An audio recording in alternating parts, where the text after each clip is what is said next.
Hello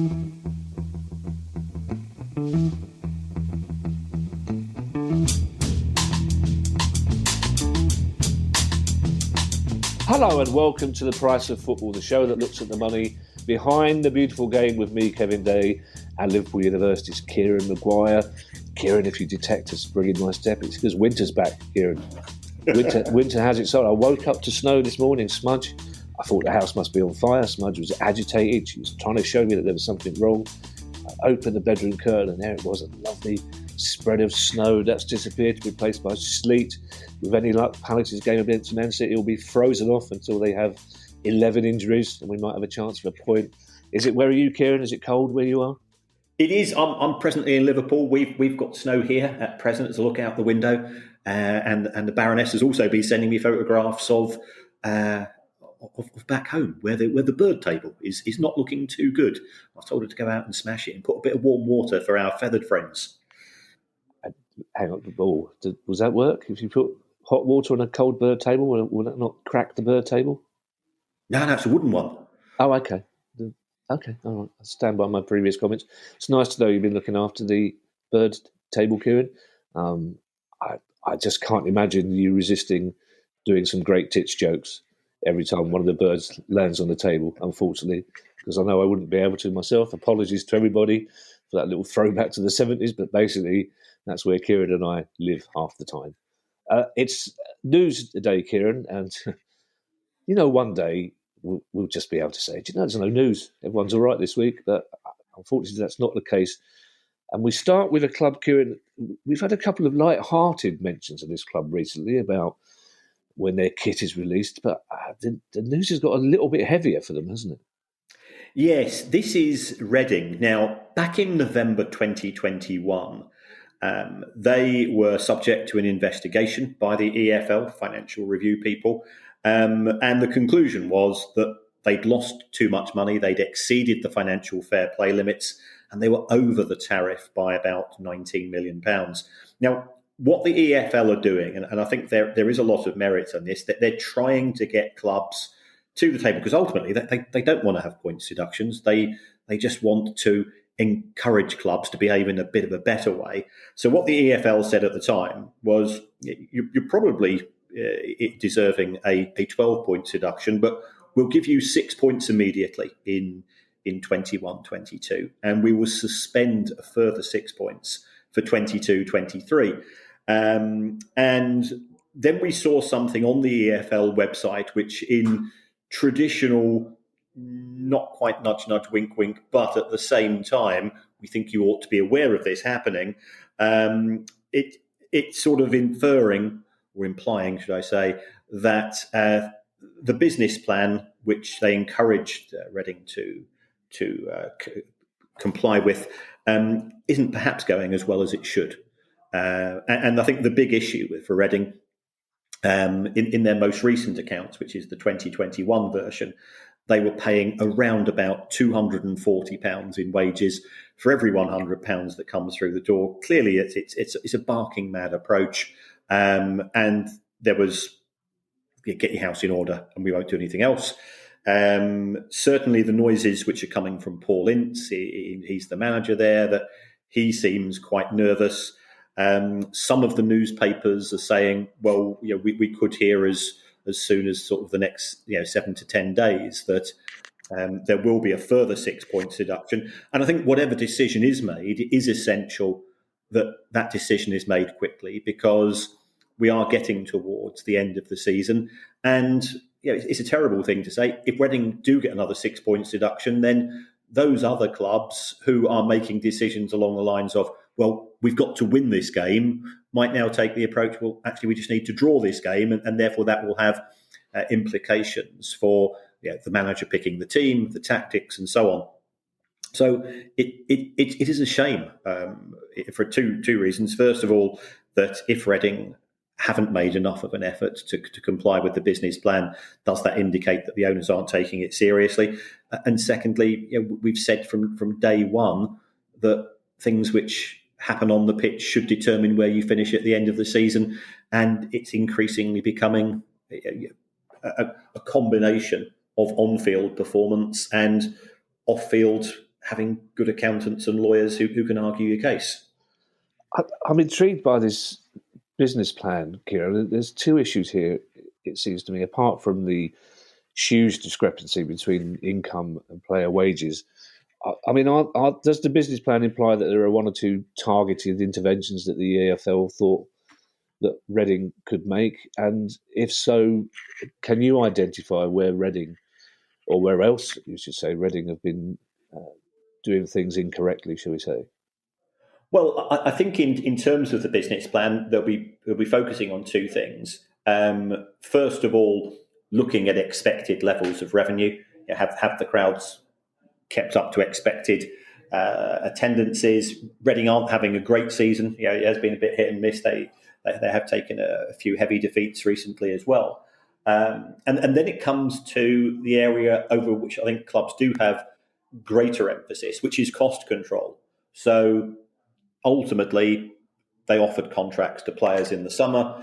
That they will have bonus schemes, they will have overheads, which they should be trying to address, and that would have been submitted to the EFL. The EFL would subsequently have been along and said, "Well, you said you were going to try to get wages down to, so many million, but it looks as if you're way off."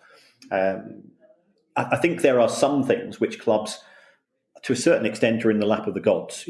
If you play a few matches at home and you're bobbins, then you're not going to attract the floating fan. And if that's the reason for a points deduction, I actually got quite a lot of sympathy. If the club has offered contracts to players, which in retrospect look too generous, then I've got far less sympathy. And I know that the Championship's it's a horrible, horrible division, but Reading have been spending far too much money on wages for far too long.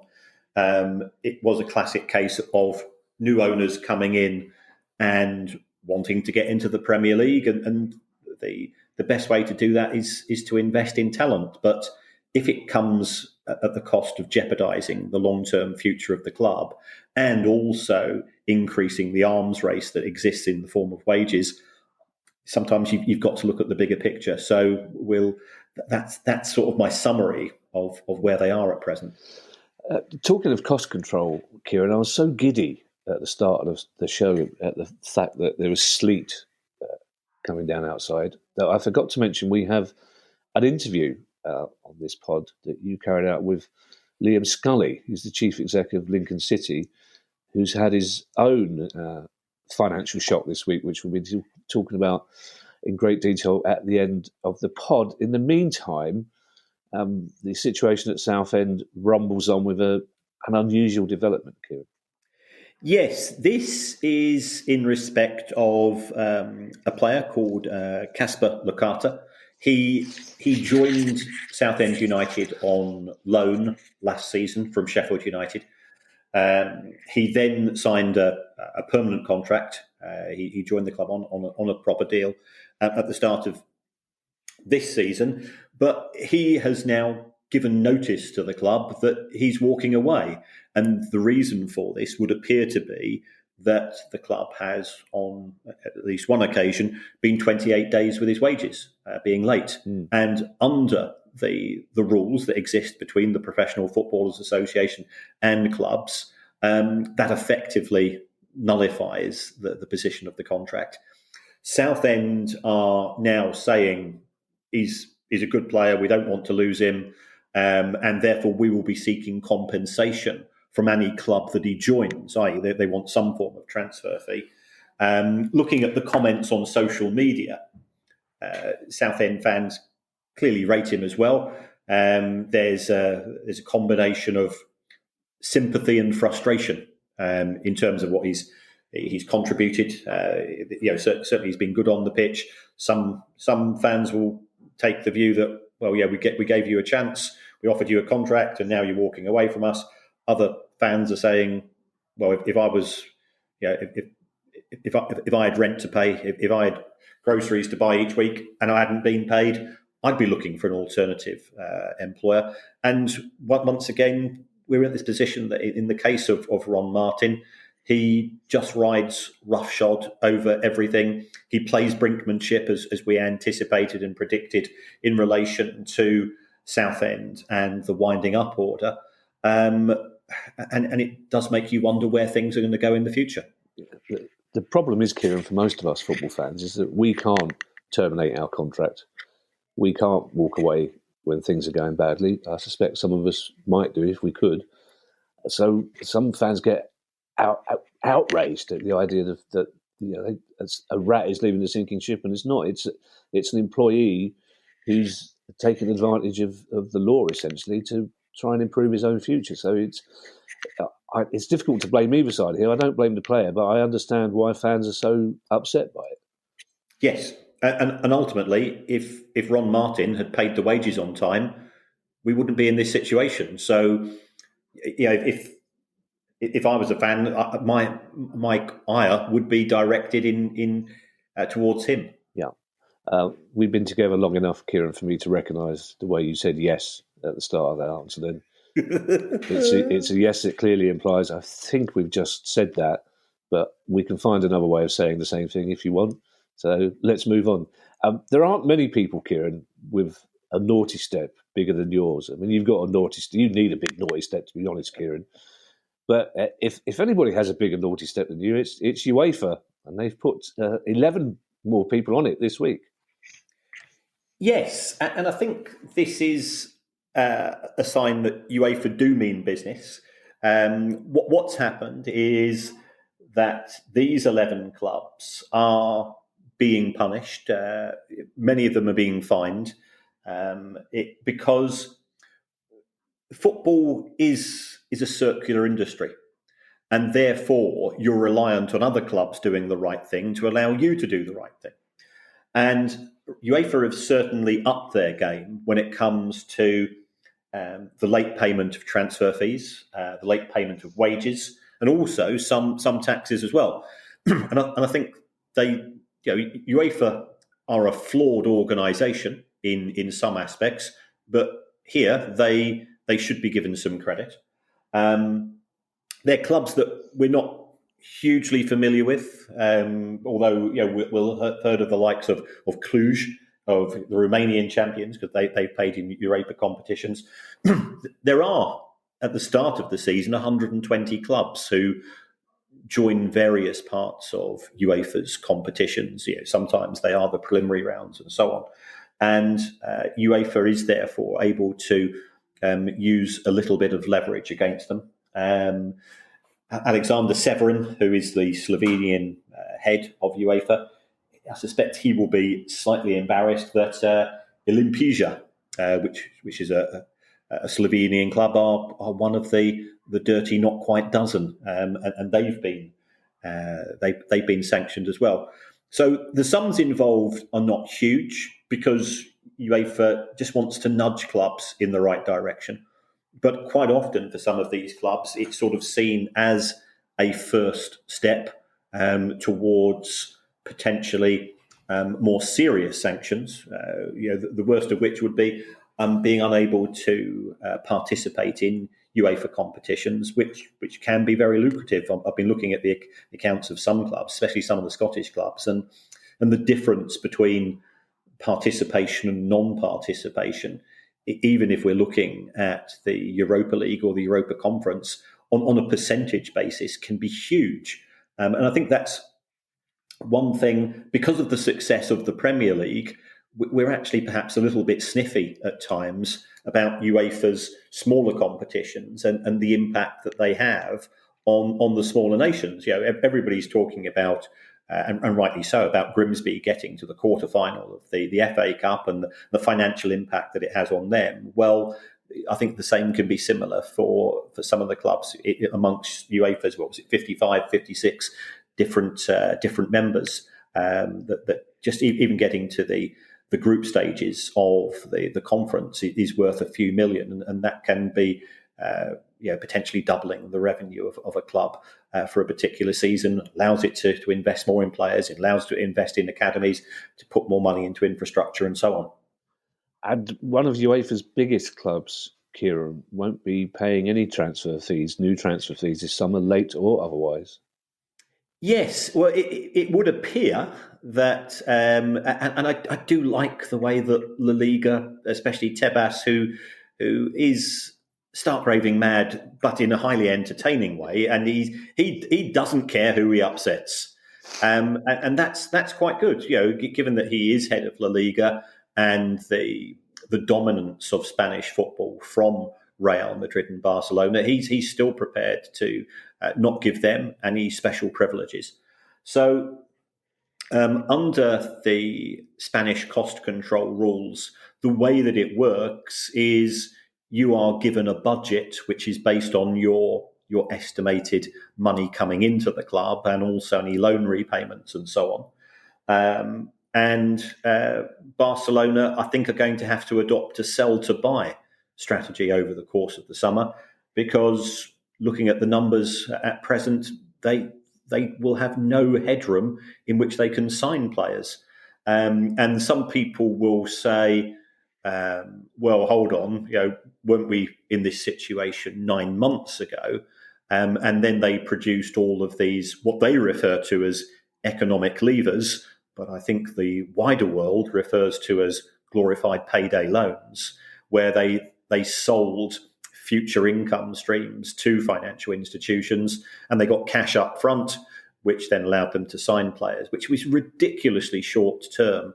And I'm not Florentino Perez's biggest fan by a long way. But what we have seen from Real Madrid is that when Real Madrid have been in broadly similar situations, their response is, right, we're not going to sign players. Mm-hmm. Yeah, we're going to stick it out for a window or two. And you've only got to look at their record in the Champions League. They still are a magnificent outfit in terms of their ability to play knockout football. I think it's probably second to none. So I think Barcelona are in a bit of a mess. Some of the players they signed last summer have been hit and miss, with perhaps more miss than hit. And so where they go in terms of trying to unload players who haven't performed, given the wages that they're on at Barcelona, I think will be very challenging. And this is always the issue when you sign big players on big money, that if it doesn't work out, who's going to take them off your hands? Kieran, we've used the words in this next sentence quite often on this pod. So just by way of a change, I'm going to put them in a different order to see if you can work them out. Let's start with Irish government, FAI, bailout. Yes. The FAI, which is the Football Association of the Republic of Ireland, is going to the government and saying, we've got legacy issues. And legacy issues is a code word in Ireland that a bit like Voldemort. John Delaney is somebody whose name nobody seems keen to mention, partly due to the fact that he is extremely litigious, and partly because of the fact that I think nobody wants to actually acknowledge his existence. He's such an embarrassment to Irish football. And anybody that's read the book Champagne Football, and I know I've mentioned it on the show on a couple of occasions before, but it's one of those things which is compelling yet depressing at the same time. That you would think that there would be people who are prepared to stand up to people whose intentions aren't necessarily best for the game as a whole. I'll say no more than that. Has meant that the Irish FA got into a huge financial mess, and it's been slowly digging itself out of it. COVID came along, that made things more difficult, but it looks as if it's going to have to go to the Irish government and put together a persuasive case for, I think, €2.5 million. That could be due in respect, I think, some of the grants which have been given for the Aviva Stadium. I don't know whether they were due for repayment, perhaps to try to kick those repayments down the road.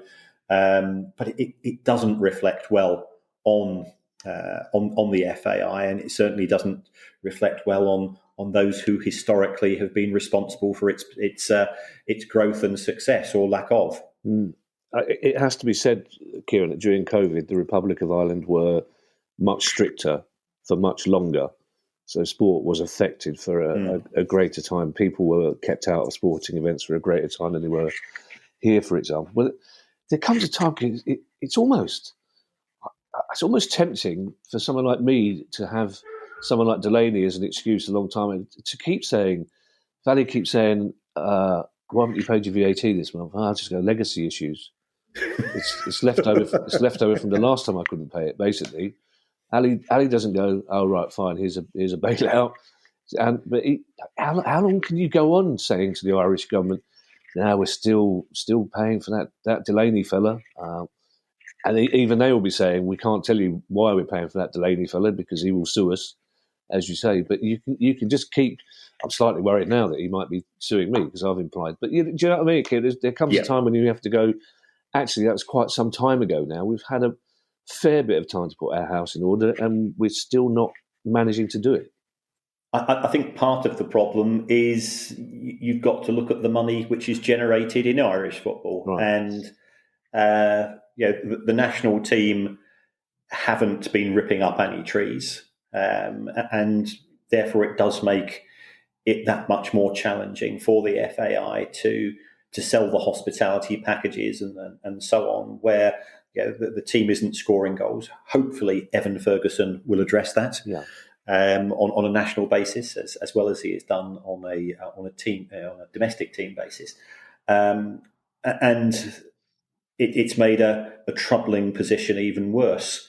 But it does go to show that whether we like it or not, these dull words such as governance are absolutely critical for the survival of the game, because the FAI was at 11:59 p.m. and I don't want to sound too melodramatic in terms of its survival prospects. And I suppose the other problem for the FAI at the moment, Kieran, is that at the moment, if you have Irish companies looking to sponsor Irish teams, they're going to be looking at the rugby side rather than the football side, aren't they? Yeah, I mean, the rugby side are just frighteningly good, and that's great. For a country which has a pretty small population to be able to put this, and also the fact that it is the Irish team, and regardless of one's political or religious position on it, to have a team that comes together. Just to show that we've got more in common than sets us apart. You've just made Guy very edgy now. Guy's Googling Irish history as we speak to make sure no one gets upset by that. Two financial stories from the West Midlands. I don't know why I say financial stories, Kieran. They're entirely likely to be financial stories, considering we are called The Price of Football. But just in case some people weren't paying attention, two financial stories in the West Midlands, Kieran.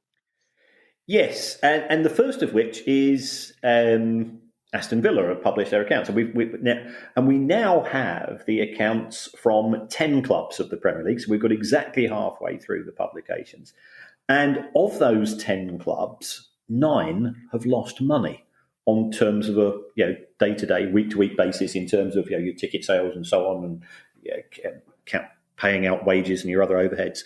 And I do think this is really something which is misunderstood, in the sense that many people are saying getting to the Premier League and staying there for a few years is a license to print money. Palace have been in the Premier League now for 10 seasons. And if you look at their accounts, they made a profit in one of those. Brighton have only made a profit in one of the seasons since they've been in the Premier League. You then see that clubs are still reliant on either player sales or owners digging out the club to prevent them from getting into a greater financial mess.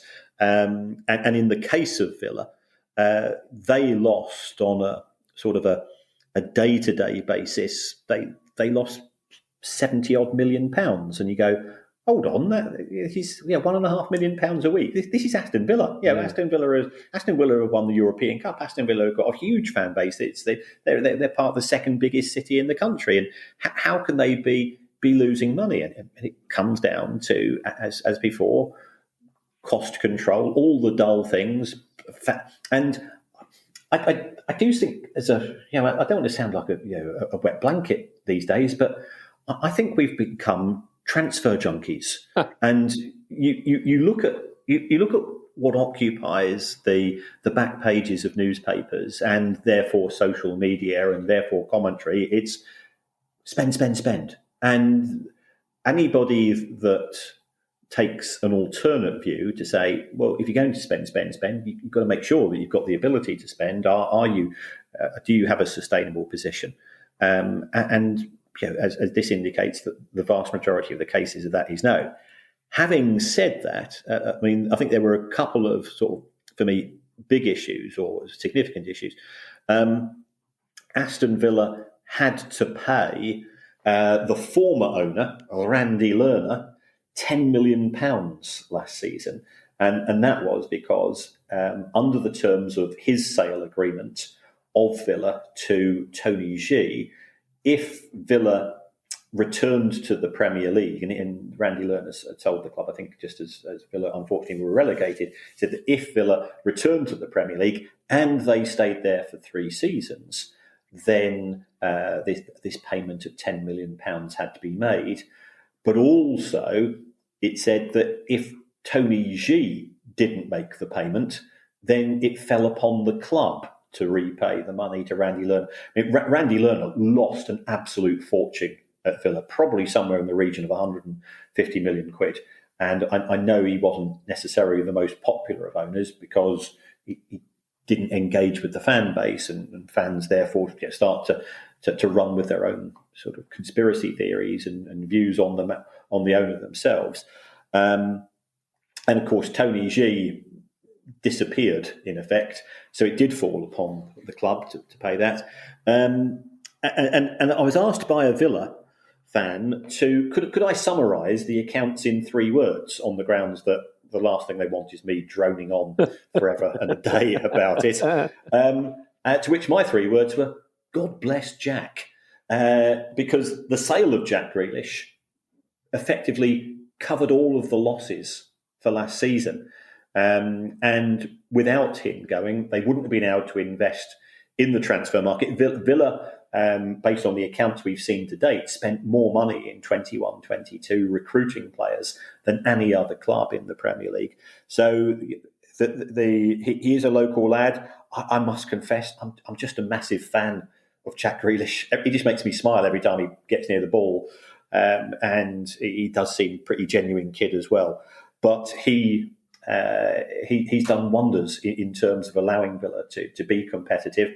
How well the money has been spent, that's a footballing discussion, it's a footballing issue. We don't get involved in that. But they wouldn't have been able to sign some of the players who they did recruit had it not been for him moving on to Manchester City. Kieran, I don't know whether I should tell you this because you're a man who spends way too much time on the internet as it is, but there's a website devoted entirely to Jack Grealish's calves. Really? Yeah, he doesn't have a farm, so you know what I'm talking about. In terms of how well they've spent their money, Kieran, Aston Villa fans will be saying, well, unlike the 9 clubs below them, they're not going down this season. The bottom 9 is so close, and unfortunately, we might be at the top of it, but we're definitely in it. There are 9 clubs there in danger of getting relegated. Villa aren't one of them. So, and by the way, just before we move on, which is the 1 club out of the 10 that's not making losses on a daily basis? West Ham. Oh, you surprised me. What we got? That's interesting. Because Manchester United lost money, Arsenal, all the big 6 lost money, which surprised me. Despite the benefits that they have.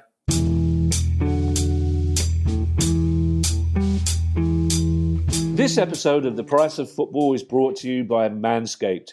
Winter may be clinging on, but our friends at Manscaped, the leaders in below-the-waist grooming, have the best tools for some spring cleaning in your pants. Trust me, your confidence will be blooming like the flowers. So if you want your bulbs to look their best this spring, join the other 8 million men who trust Manscaped. And that's because Manscaped are here to change the way all of us take care of ourselves down there with the Performance Package 4.0. Inside this ball care bundle, you'll find their lawnmower 4.0, just the needed stuff for a spring clean. And that's a trimmer, which is both waterproof and equipped with an LED light.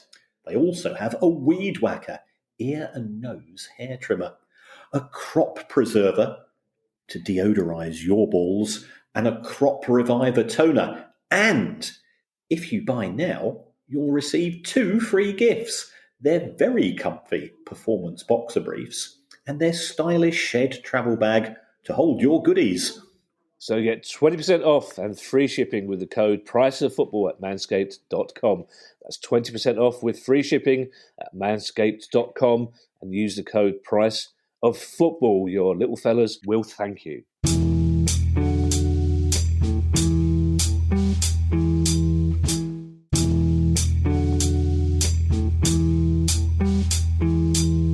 The second story from the West Midlands is Coventry City, Kieran. Yes, I mean, I think there is a good news story in relation to Coventry City, in the sense that they have a new owner in Doug King, who appears to have the fan base approval, which I think is useful. But I think the thing that I noted is that although their results for last year were okay by the standards of the Championship, and then I say, well, hold on, this is a business which is losing $100,000 a week, and I'm saying, yeah, they're doing all right, Coventry. They do seem to have a strategy, and this is in respect of the old owners. They're one of the very few clubs that spent less on wages than their income totals added up to. So that is to be encouraged. But I think they are starting to move forwards. They're starting to spend, by their standards, a wee bit more money, even if it is only £3 or £4 million a year on transfers, and they're producing reasonably decent football in terms of results as well. So I think the fans are quite hopeful. The stadium issue, I think, is closer to being resolved, because there is the shadow of Mike Ashley over the stadium, which is always something which needs to be addressed. But they have done, by Championship standards, pretty well, and I think we do have a split Championship, in the sense that clubs such as Coventry, Millwall, Preston, they're quite keen to have greater controls over the finances, to have wage controls and so on. But the clubs coming down from the Premier League, and one other club who I won't mention their name, but you can get very good oatcakes from there. They seem to be opposed to it, and that's why we've got a bit of a conflict operating in that division at present. And in the East Midlands, Kieran, the owner of Nottingham Forest has been busy this week. Yes, I mean, it's actually this applies now to a couple of East Midlands clubs, because the results have been coming out sort of like I don't know what to say, like something coming out very fast, which at our age is fairly rare. But the owner of Nottingham Forest has lent the club a huge amount of money. And what he's been doing over the past year or two, he's saying, and I think this is just, as much as anything else, an acknowledgement of reality, because for many club owners, they're like the bank of mum and dad, in the sense that they lend money to the football club. They know the club will never be in a position to repay it. The club knows it will never be in a position to repay it, and you keep up the facade. But Mr. Marinakis has written off £41 million. He said, right, I'm going to convert that into shares. And we've seen at Leicester, the owners have done fairly similar. I think it was with £190 million at Leicester. And in the last 24 hours, we've seen the Stoke owners effectively do the same. Bet365 have said, well, we've bought the stadium from you. We sponsor the shirts very generously by Championship standards, and now we're going to write off £120 million of money which is owed by the club, because Stoke have been racking up the losses themselves. And this does seem to be, I think, an acknowledgement of where we are in terms of football, that it is a loss-making industry, and any hope that owners had perhaps a few years ago, perhaps when they first got involved with football, that they would be able to initially put money in and get it back is optimistic, to put it mildly.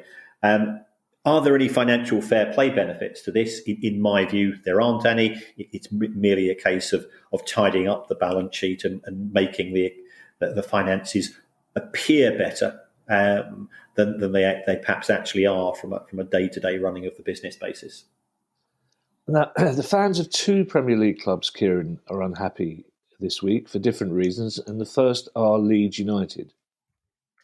Yes, it's season ticket renewal time, and we've had ours at Brighton. I think we've been asked to pay on average about 4%, and the reaction of the fans has been, well, actually, we're actually quite happy with that. But that helps. That, well, of course you are at the moment. Yeah.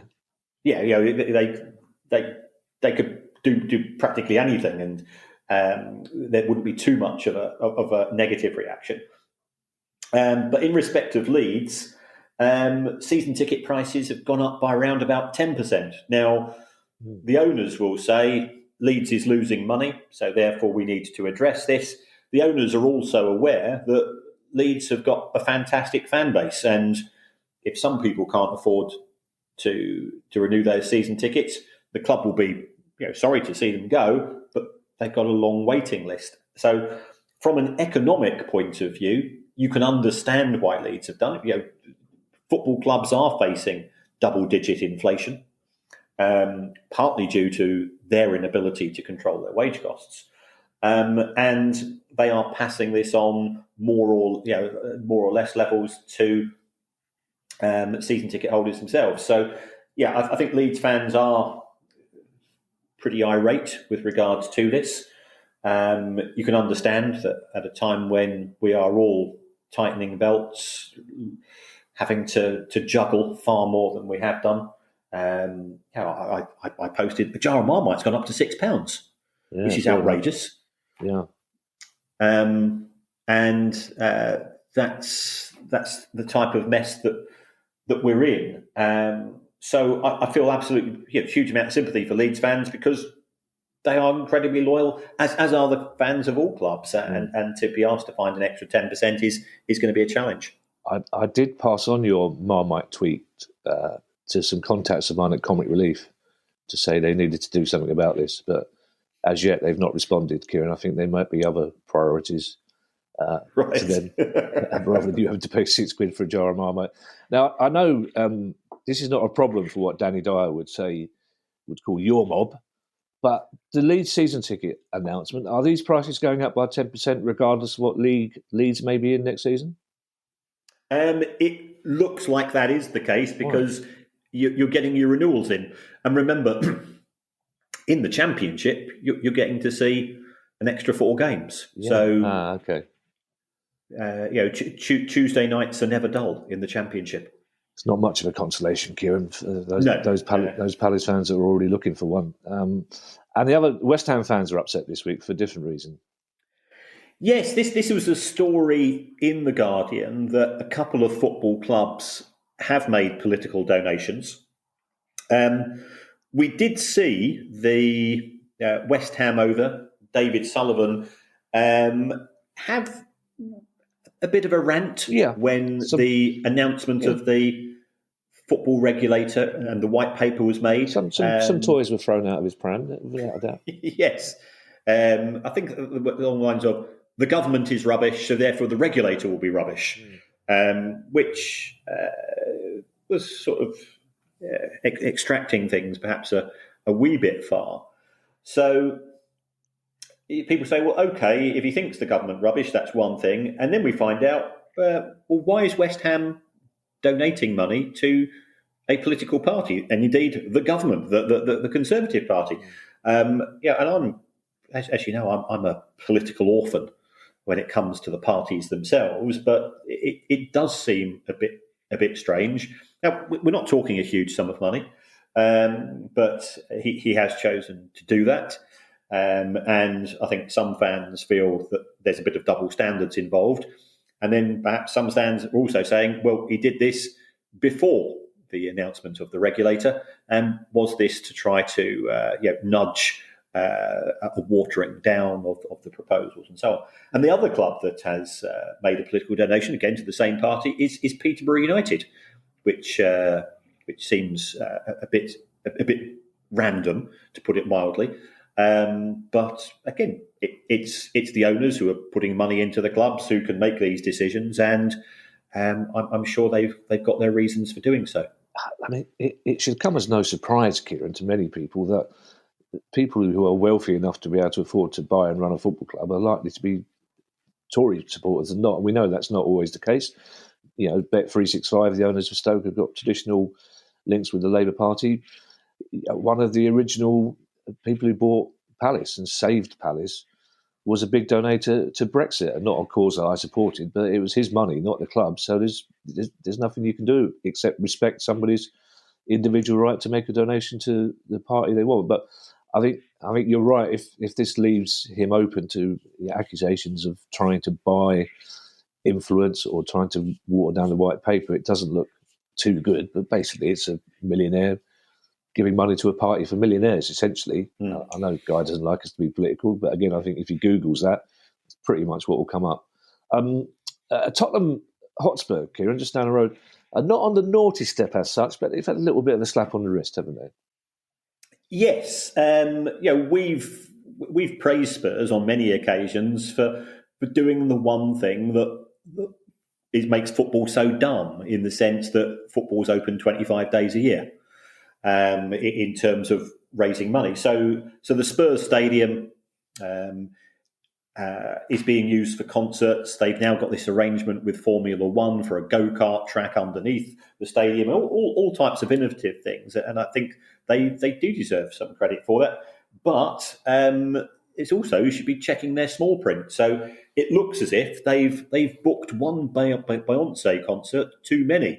And they have to have a license with the local council for the number of events, because it does disrupt the local community, to have all of these people. Now, I know that some people near the Spurs Stadium are very innovative, and I've seen people selling food and drink effectively from their front window, or they make their car park space available to people attending events.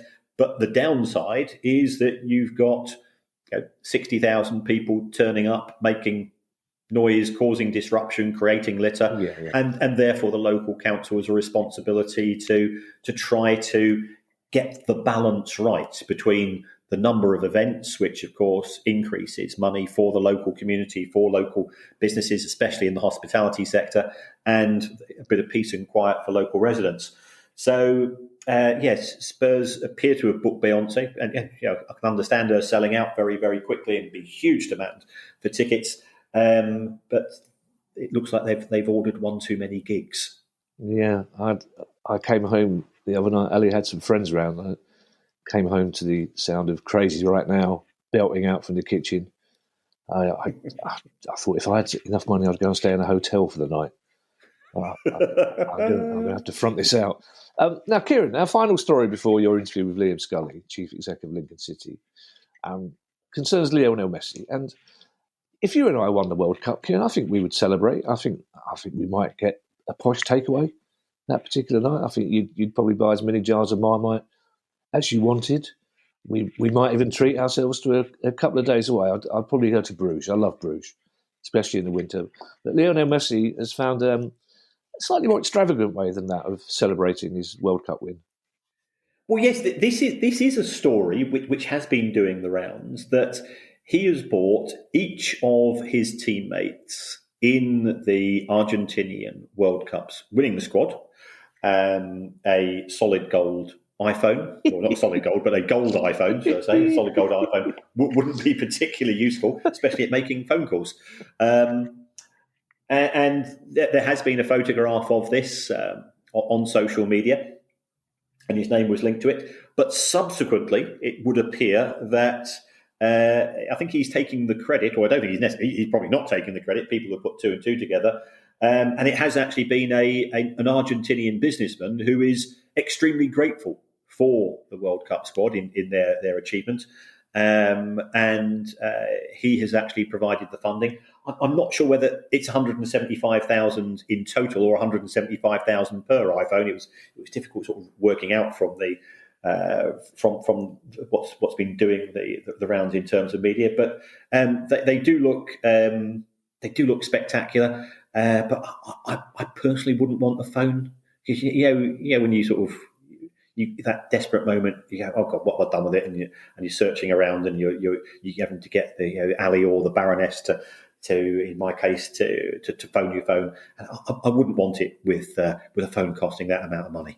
Well, also, let's face it, Kieran, you and I are at that age where we do that really embarrassing thing when we're dragged down to the shop to get a new phone, like our mothers used to drag us down to get a school uniform, and we stand there going, I just want to make phone calls, mate.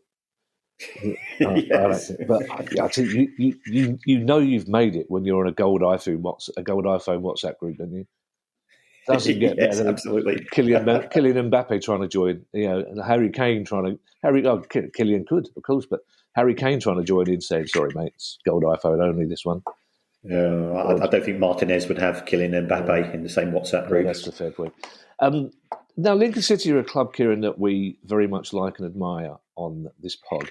At the end of last week, there's a rather plaintive, if not desperate, press release from them about a short-term financial issue, essentially with their credit card provider. And you and Liam Scully, the chief executive of Lincoln City, got together to discuss the problem.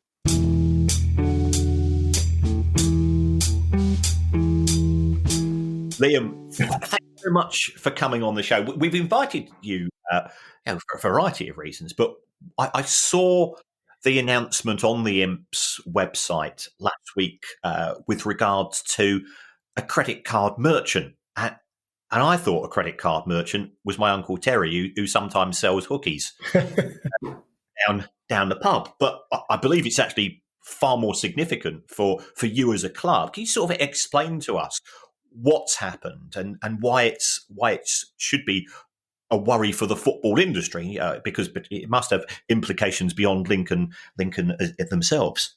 Yeah, so I suppose the merchant is the payment gateway. So the wizardry between you tapping your card or your phone or inserting it into the chip and pin device, making your payment, and then whichever provider you're going to, whether that's Lincoln City Football Club or your local coffee shop, how they receive those funds.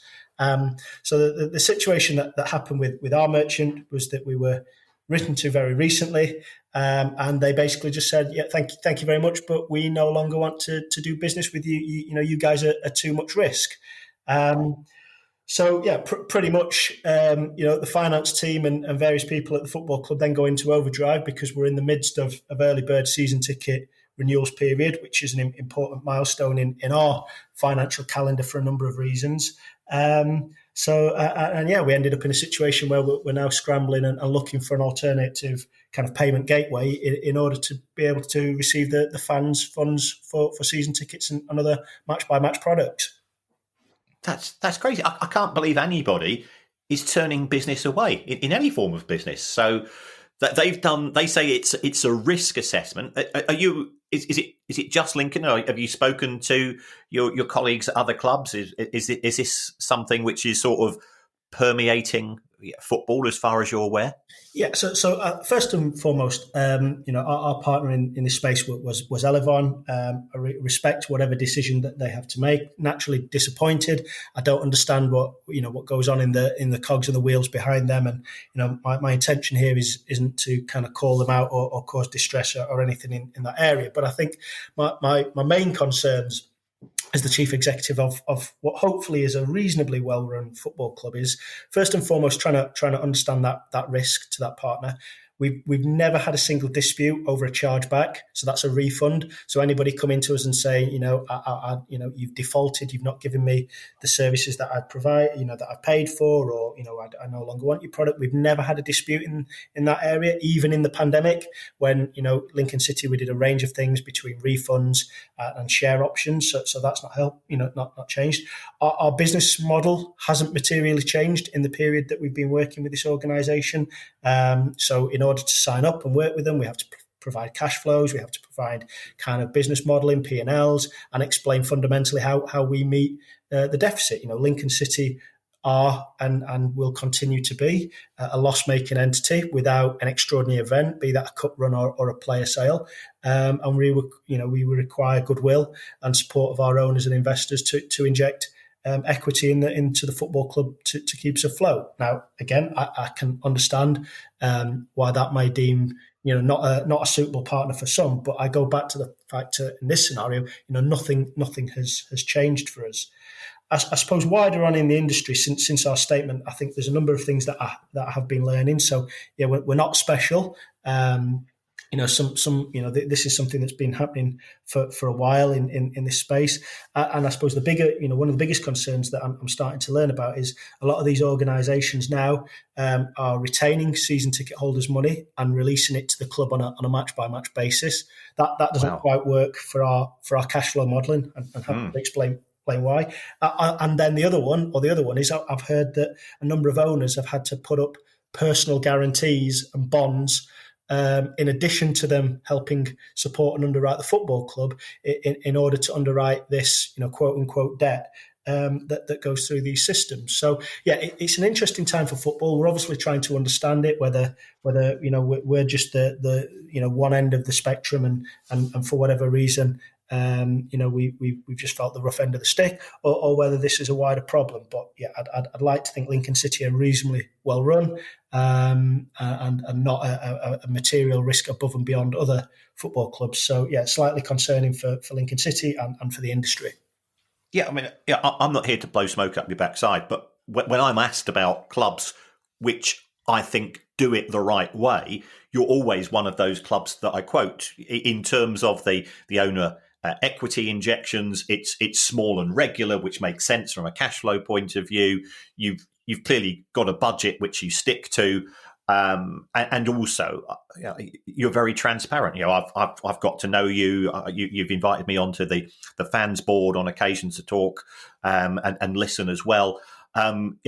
These tick so many boxes in terms of what I would consider to be good governance and transparency. I do find it strange. And also, you touched upon it is season ticket time. Lincoln have got 6,000 season tickets, which you normally sell per year, and presumably the money you receive in respect of season tickets funds that cash gap in June and July when you've not got any matches taking place at the stadium.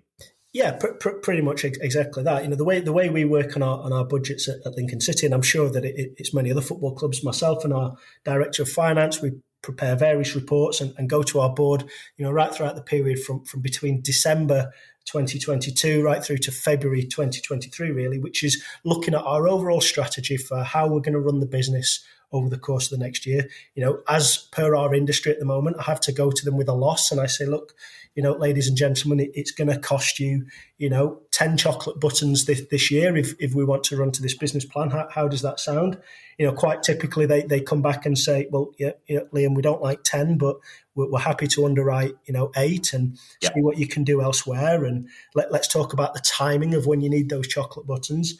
And then the early bird season ticket campaign does two things for us. Number one, it allows us to bring cash into the business at a period of time, as you've rightly identified, when there isn't much activity going on, throughout the summer, and ahead of further drops that you receive from core funding and then from matches as you play later on in the year.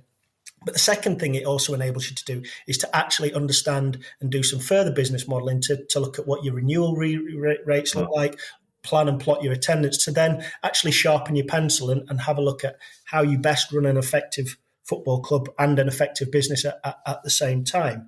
So that's the reason for the early bird. So a scenario that would see, in theory, Lincoln City not able to run, that model, and or a model that you would see where I'm hearing from some clubs that the merchants are going to keep hold of that cash that is paid over by the season ticket holder and release it after each match has been delivered.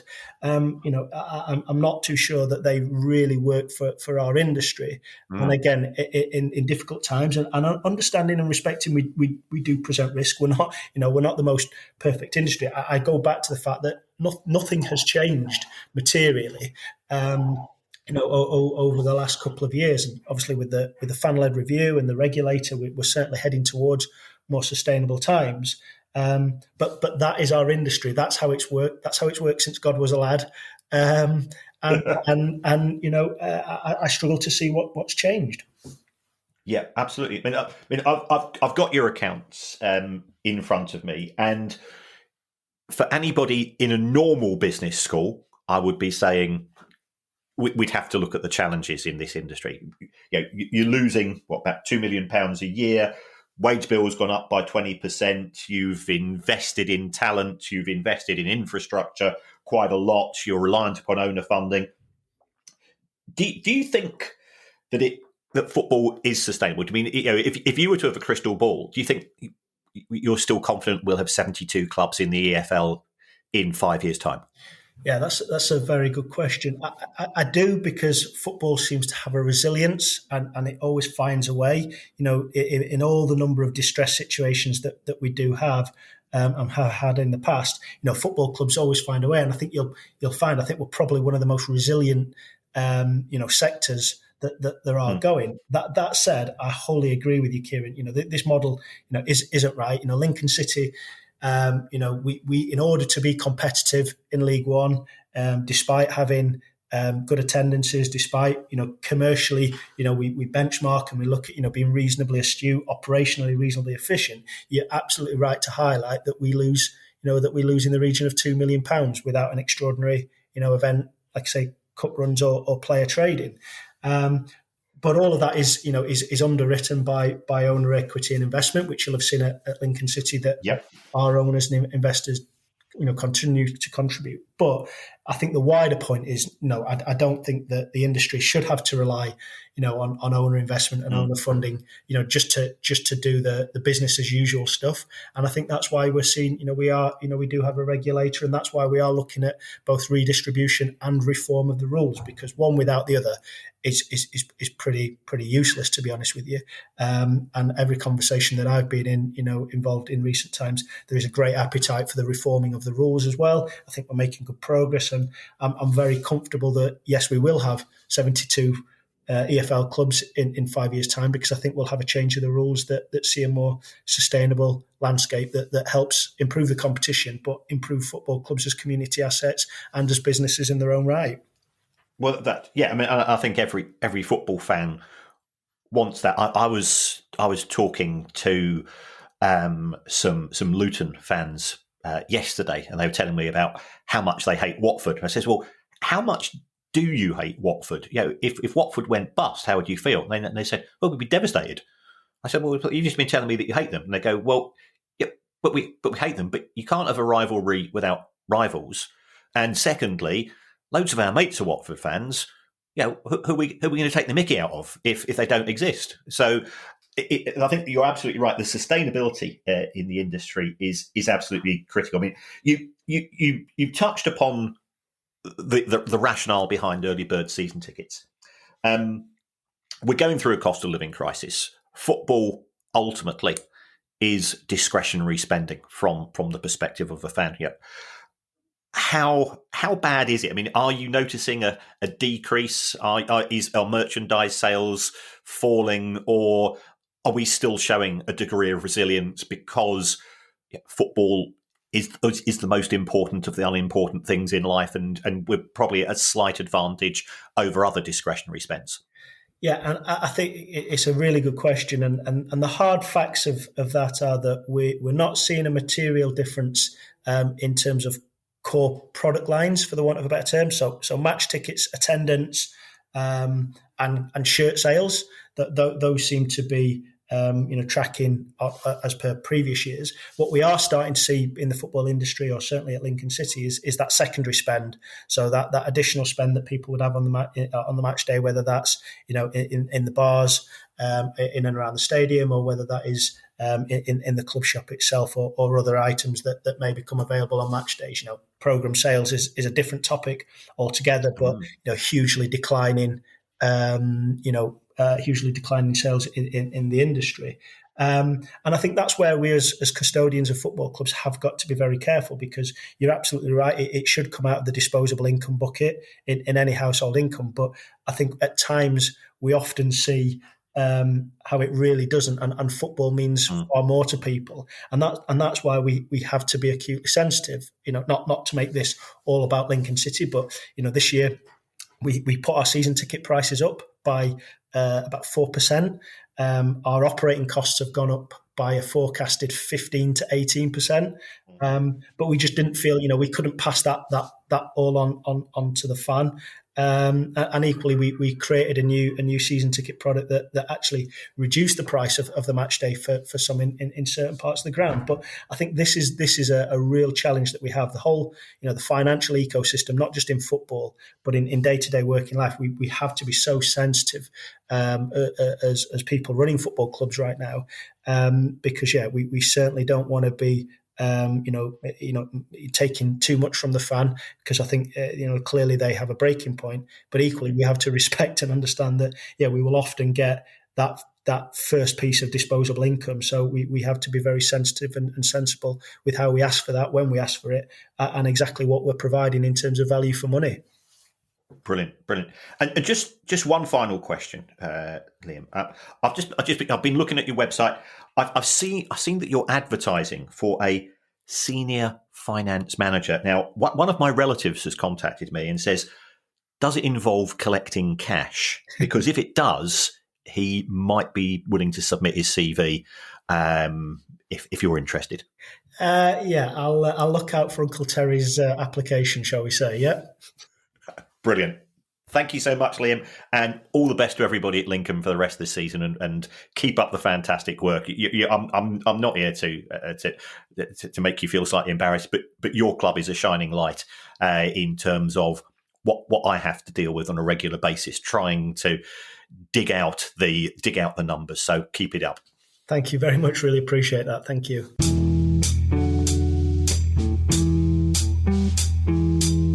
Kieran, it sounds all. I mean, what are the implications for other clubs?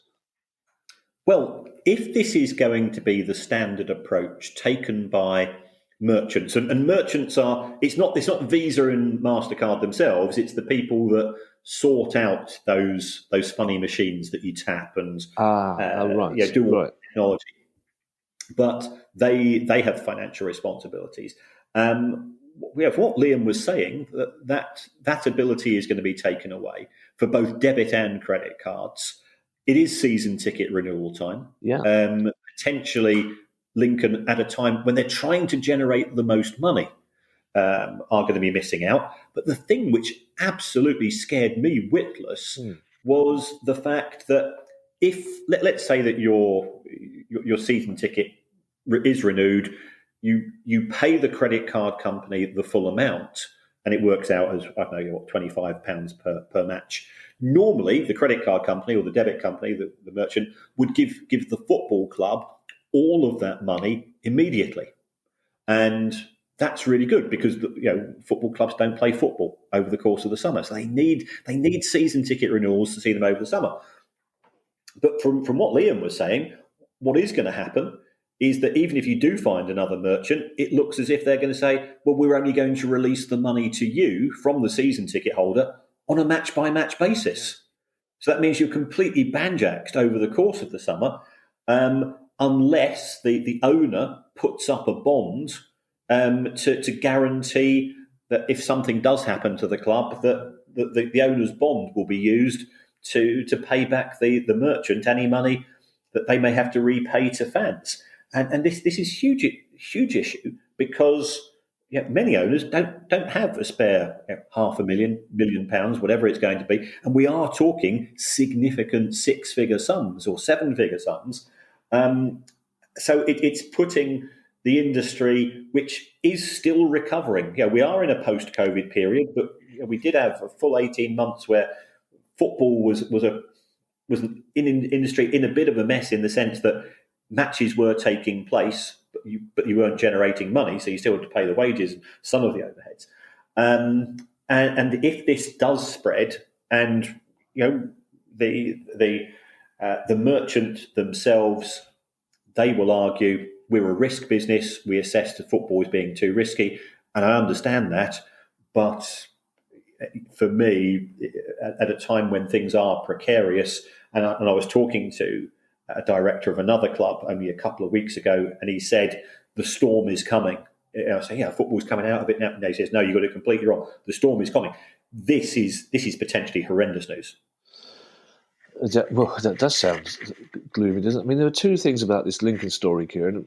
Firstly, perhaps naively, I, along with a lot of other people, didn't realise there were middle merchants involved, middlemen, middle, for want of a better word, involved.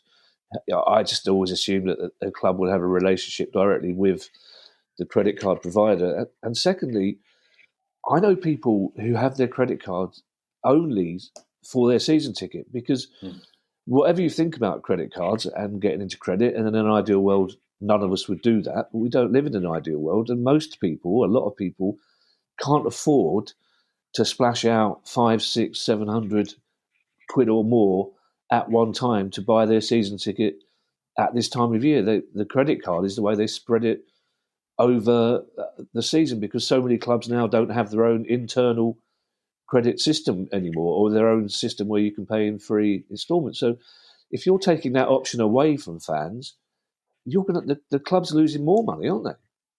Yeah, and the intermediaries are in the best position. They're getting the fan to effectively put the money onto the credit card up front and are charging them interest, and then they're releasing the money to the club on a match by match basis. That's from when I teach finance, and I say the most important thing in the world of finance is not profit, it's not revenue, it's cash flow.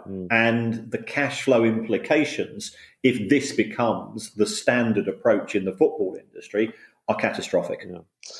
Thank you to everyone who's donated to the pod via our Patreon page. If you'd like to join them and make a small monthly contribution to the pod, that would be very kind of you, and you can do so by going to patreon.com/priceoffootball. If you have a question you'd like answered on the show, email us at questions@priceoffootball.com. We'll be back on Monday with our questions pod, and in the meantime, I shall hand you over to Mr. Kieran Maguire for his customary farewell. Well, as always, folks, thanks very much for all the support and the way that you engage with us on social media and sending us messages. We're getting some fantastic photographs of people from all over the world who are wearing the Price of football shirt, and we're delighted to be able to now say that we managed to sort out the things with the suppliers, and we have paid, I think, £350, which is all of the profits from the shirts, has gone to Gambling with Lives, which is a fantastic organisation. So thank you, and do enjoy the shirts. There's other ways that you can help us, and that's to give us a review. And it doesn't matter what you say in the reviews. It's the fact that it helps in terms of the number of reviews and so on. It helps with algorithms. So you could even say that you would rather have the show presented by Beyonce and Jazz Coleman from Killing Joke, who I think would provide a fantastic duo. You know what? I reckon they'd probably get on quite well. Yes. Bye, he is without doubt the scariest man I've ever seen. And I'm going to see Killing Joke at the Albert Hall on Sunday. And those are two words I never thought would ever appear in the same sentence. Well, Kieran, all I hope is, as it's at the Albert Hall, that the audience dress up as smartly as the band. Bye, everybody. Bye. The Price of Football.